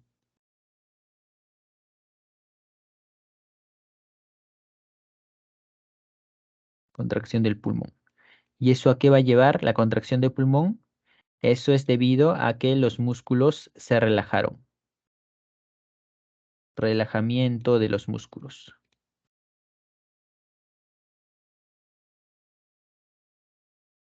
Relajamiento, ya sabemos, es lo contrario, contracción de los músculos. Es así que aquí va a ocurrir dos fenómenos opuestos, ¿cierto? Si los pulmones se contraen, ¿cuándo se contraen? Cuando nosotros expiramos, botamos aire, los pulmones se van a achicar. Es así que los músculos se van a relajar, van a aumentar de tamaño. Ahora, si nosotros inspiramos, es decir, absorbemos aire, los pulmones se van a inflar, van a aumentar de tamaño. Es así que los músculos se van a contraer. Bien, esto es entonces el sistema respiratorio humano. ¿Hasta aquí alguna duda o pregunta? Profesor, ¿cuál es la diferencia entre epiglotis y glotis? Glotis es la apertura de la laringe. La apertura de la laringe se llama glotis. Ahora, esa tapa, ese cartílago que precisamente te tapa la laringe o te tapa la glotis, exactamente, se llama epiglotis. La entrada de la laringe es la glotis. Ahora, el cartílago que tapa la laringe se llama epiglotis. Ok, profesor. Profesor, ¿y cuál es la función del diafragma? La función del diafragma es precisamente moverse para que de esa manera botemos el aire. Cuando el diafragma se relaja, ¿qué es lo que hace? Obliga a los pulmones a que se contraigan y de esa manera boten el aire.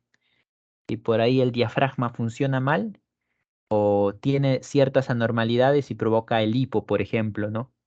El diafragma es causante del hipo también cuando no funciona del todo. Diafragma es un músculo y un músculo esquelético que nosotros podemos más o menos manejar voluntario.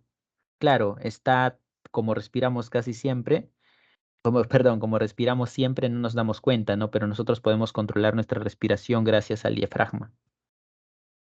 Su función es mantener controlado esto, ¿no? La inspiración y la expiración. Ok, profesor.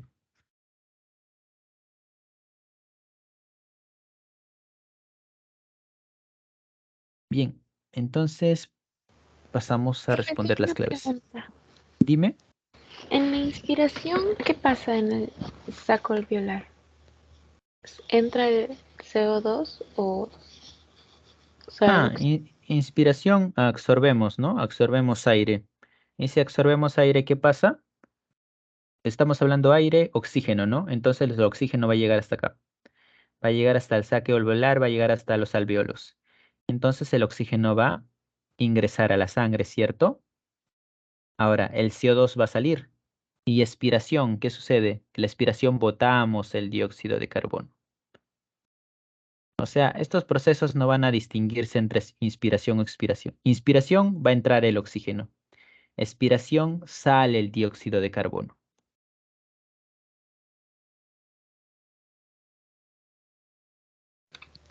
Ok, profe, gracias.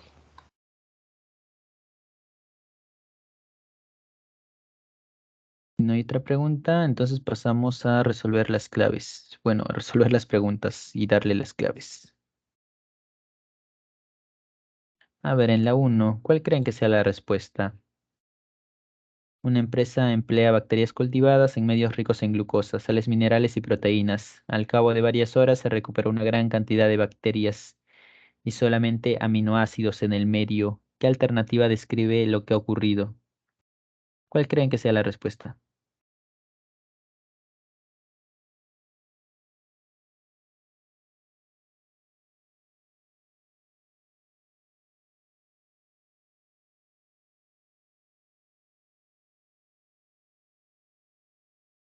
La C, creo.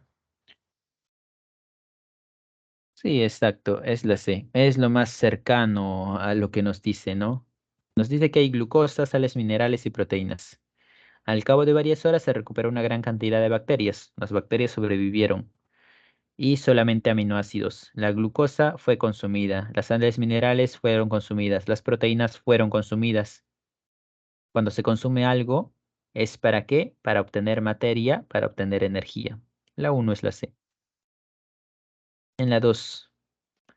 Aciditiobacillus dioxidans es una de las bacterias que habita en las aguas ácidas de relaves mineros y tiene la propiedad de metabolizar los metales combinados con otros minerales produciendo sulfatos. Marque la alternativa que menciona el tipo de nutrición de esta especie. Y esto es más una pregunta de la diapositiva 2, de la clase 2, que cuando hablamos de bacterias. Y es que te dice, metabolizar los metales combinados con otros minerales. Esto no es algo orgánico, ¿cierto? Esto es algo inorgánico. ¿Tiene que ver con la luz? No. ¿Tiene que ver con lo que es químico? Sí. Son compuestos químicos. ¿Qué tipo? Inorgánico. Es por eso que es quimiolitótrofo. ¿Por qué no puede ser autótrofo? Autótrofo es cuando la fuente de carbono es inorgánica. Y acá no te dice los metales combinados si es una fuente de carbono. Es incierto. Puede que esto sirva como fuente de energía, pero no te hace énfasis en que sea fuente de carbono. Es por eso que ponemos algo más específico, ¿no? Quimiolitótrofo. En la 2 la respuesta es la A. En la 3, los humanos somos omnívoros, realizamos un proceso que nos permite alimentarnos de prácticamente toda clase de órganos y estructuras vegetales, así como de varios tejidos y órganos animales. ¿Cuál es el proceso que nos permite este tipo de alimentación? Acá la palabra clave es nos permite alimentarnos.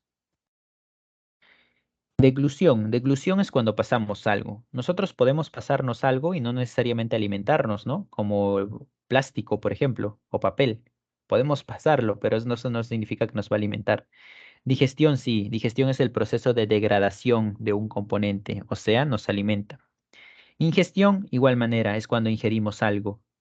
Insalivación, igual, podemos insalivar plástico, papel, no necesariamente es alimento. Peristalsis es el movimiento de el tracto digestivo para que el alimento avance. Nada que ver. Acá en la 3 la respuesta es la B, digestión. En la 4 existen bacterias fotosintéticas, pero a diferencia de las cianobacterias y las plantas no liberan oxígeno. Tal es el caso de Chromatium. Ella utiliza sulfuro de hidrógeno como sustrato reductor para su fotosíntesis en vez de utilizar. ¿De dónde sale el oxígeno en la fase luminosa? Sale del agua, ¿cierto? Cuando hay la fotólisis del agua, se desprende un electrón y se desprende oxígeno también. Ahora, estas de acá no liberan oxígeno. ¿Por qué? Porque no utilizan agua, sino utilizan sulfuro de hidrógeno. Es así que el sulfuro de hidrógeno está reemplazando precisamente al agua, que permite la liberación de oxígeno. La 4 es la D. La 5. Mediante un experimento, un grupo de investigación logra construir completamente los estomas de una hoja. la cual se somete luego de la acción de la luz. El resultado que se obtiene es una ausencia de producción de glucosa por parte de las células del parénquima clorofiliano. ¿Qué proceso de la fotosíntesis ha sido alterado? Los estomas se encargan de la absorción de dióxido de carbono. Si los estomas son alterados, significa que no se va a absorber dióxido de carbono. Por lo tanto, el proceso que se va a ver alterado es la fijación de dióxido de carbono. ¿Puede ser ciclo de Calvin? Sí, puede ser ciclo de Calvin, pero ciclo de Calvin se refiere a algo general. Acá más específico es fijación de dióxido de carbono. En la 5 la respuesta es la A. A ver, en la 6. Con respecto a la fotosíntesis, relacionar ambas columnas y escoger la alternativa correcta. ¿Cuál creen que sea la respuesta en la 6?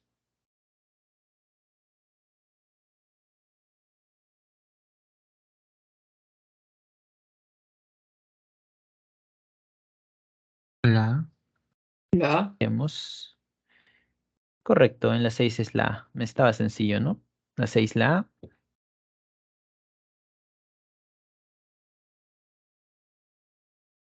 Vamos la 7. En la fase oscura de la fotosíntesis, no todas las triosas fosfato producidas por carboxilación de la ribulosa 1,5-difosfato se emplean para la síntesis de compuestos orgánicos, como la glucosa, sino que la mayor parte de estas triosas son empleadas en una vía llamada vía de regeneración. Ello se debe a que, ¿cuál creen que sea la respuesta en la 7?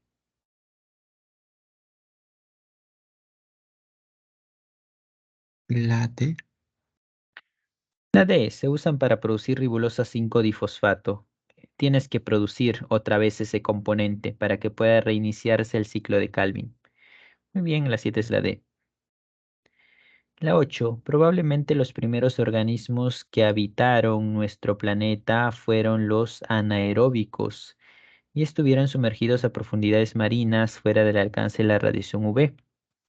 Eso es cierto, los anaeróbicos, porque en la atmósfera, en la Tierra antigua, no había oxígeno. Así que los anaeróbicos fueron primero. Respiración anaeróbica fue primera. La fotosíntesis anoxigénica también, porque no había oxígeno. Luego aparecieron las cianobacterias liberadoras de oxígeno. Esas son las llamadas eh, fotosintéticas oxigénicas. ¿Por qué? Porque liberan oxígeno. Hay algunas bacterias que hacen fotosíntesis y no liberan oxígeno. Estas surgieron primero, luego las de oxigénica, fotosíntesis oxigénica. Se formó la capa de ozono y los organismos pudieron emerger y desarrollar la superficie. Si a partir de estas recién apareció el oxígeno, significa que la respiración aeróbica fue la última en aparecer. Bien, en la 8 la respuesta es la A. Ponemos respiración aeróbica porque es el proceso completo, ¿no? Fosforilación oxidativa no tiene sentido porque es una parte nada más. En la 8 es la A. En la 9. ¿Por qué se podría afirmar que la respiración celular aeróbica y la combustión de un sustrato orgánico como la gasolina en el motor de un vehículo son procesos similares?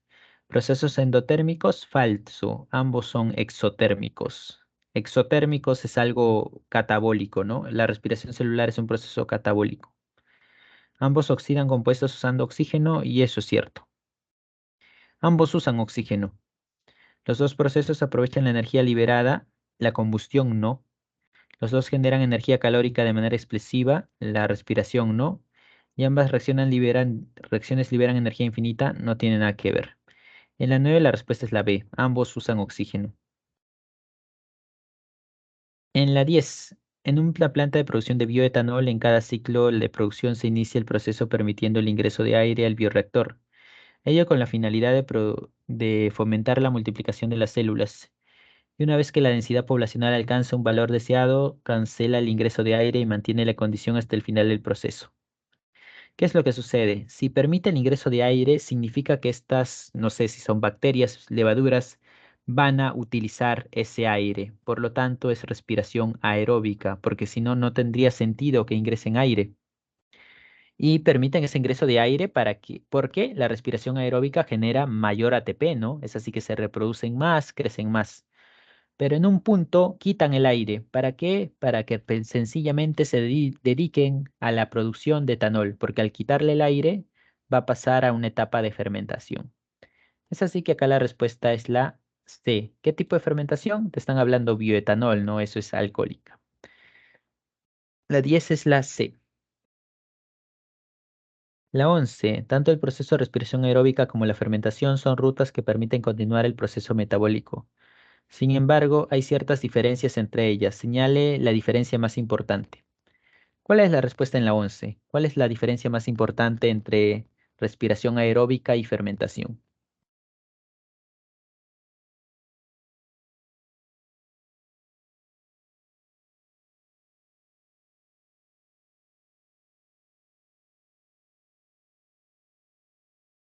La C. Sí, la C es algo fundamental que no debemos olvidar. La ventaja, la mayor ventaja de respiración aeróbica es la mayor cantidad de ATP que se produce. Bien, la 11, la C. La 12, bueno, nos dice la creación de, si la leche no presenta glucosa, ¿qué molécula sería utilizada como sustrato para la fermentación láctica? Si no hay glucosa, ¿qué disacárido o qué glúcido tendrá la leche? Obviamente que la lactosa, ¿no? ¿Y se puede usar la lactosa? Sí, porque la lactosa es conformada por una glucosa más una galactosa. Es así que la lactosa se puede partir en dos y usaríamos esa glucosa entonces. En la 12 la respuesta es la C, lactosa. En la 13, durante la glucólisis se genera NADH en el citosol. Sin embargo, este no puede pasar la mitocondria para ser oxidado. La solución es que los electrones del NADH sean transportados a través de la membrana mitocondrial.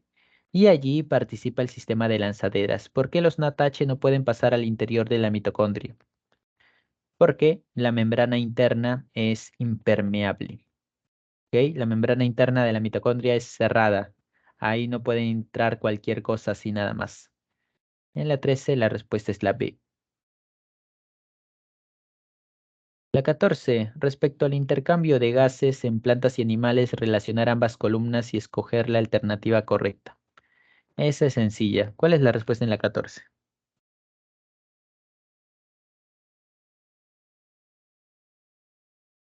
La. La A, veamos. Sí, la respuesta es la alternativa A. Braquial para insectos como el grillo, pulmonar para mamíferos como el gato, estomas para plantas como el aguaje y branquial para peces como el tiburón. En la 14 la respuesta es la A. Finalmente tenemos la 15. En los casos más graves del COVID-19,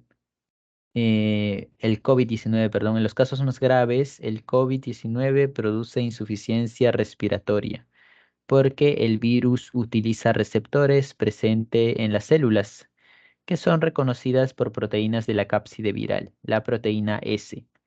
El virus penetra en la célula evitando el intercambio gaseoso. Señale en qué estructura el sistema respiratorio está siendo afectada. ¿Cuál es la respuesta en la 15?